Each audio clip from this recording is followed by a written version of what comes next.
Selamat pagi semuanya, perkenalkan saya Destri dari Fakultas Keguruan dan Ilmu Pendidikan jurusan Pendidikan Fisika Universitas Siliwangi.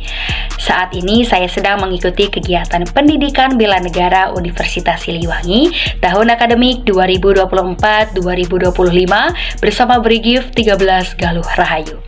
Untuk memenuhi tugas akhir pendidikan bela negara, materi program unggulan bersama generasi muda peduli bangsa mewujudkan Indonesia Emas 2045. Saya akan memberikan edukasi yang berjudul Wawasan Kebangsaan dan Bela Negara. Selamat menyaksikan.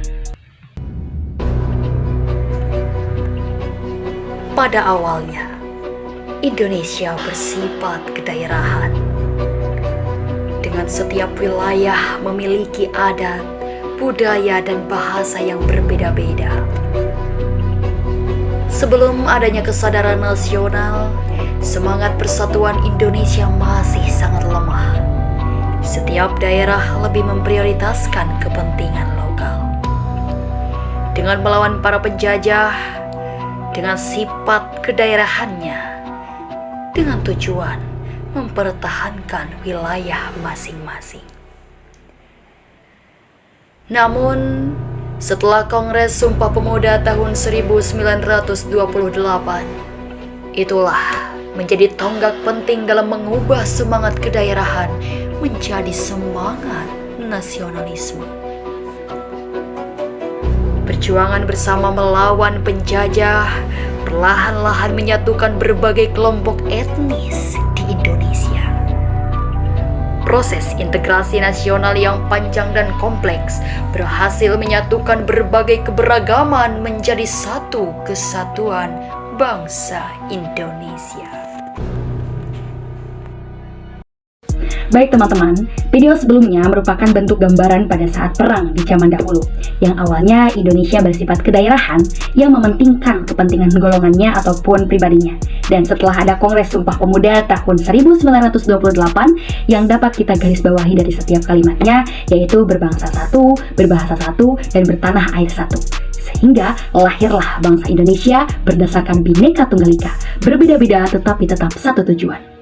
Hal itu disatukan oleh ideologi Pancasila, maka Indonesia yang bersifat kedaerahan berubah menjadi Indonesia yang bersifat nasionalisme.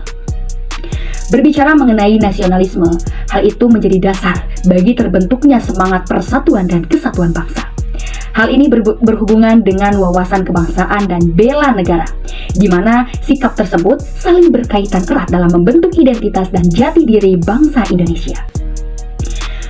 Kita juga perlu mengetahui wawasan kebangsaan yang memberikan arah untuk lebih jelas mengenai bagaimana kita harus membangun bangsa dan negara.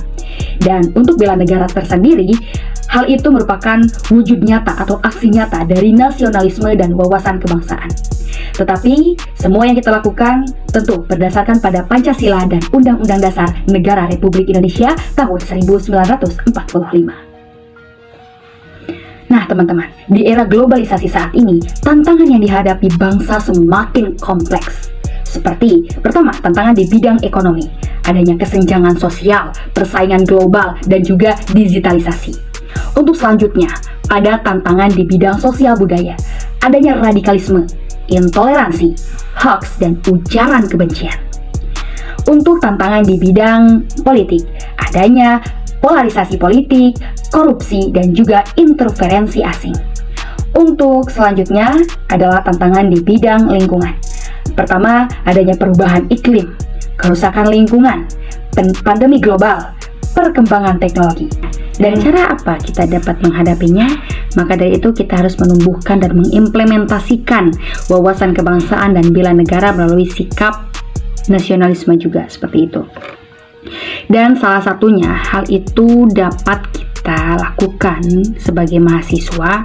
Pertama, kita aktif dalam kegiatan penelitian, terus mengikuti organisasi, mengikuti kegiatan sosial, dan menjadi agen perubahan. Dalam dunia digital, kita gunakanlah media sosial dengan bijak, menolak berita yang tidak benar. Oke teman-teman, Kita sebagai generasi penerus bangsa harus memiliki keinginan untuk mempertahankan kemerdekaan Indonesia yang sebelumnya telah diperjuangkan oleh rakyat Indonesia terdahulu. Di antara samudera dan langit biru, Indonesia berdiri tegak bagai permata yang bersinar. Hutannya adalah paru-paru dunia, lautnya adalah harta karun, dan rakyatnya adalah pahlawan. Indonesia negeri impian, tempat di mana keberagaman hidup berdampingan. Indonesia dengan sejuta pesona alamnya adalah rumah bagi kita semua. Mari kita jaga dan lestarikan keindahannya untuk generasi mendatang dengan Bhinneka Tunggal Ika, semangat yang menyatukan kita dalam keberagaman. Mari kita bangun Indonesia yang maju dan adil untuk semua. Sekian yang dapat saya sampaikan. Mohon maaf bila ada kesalahan. Terima kasih. Selamat pagi.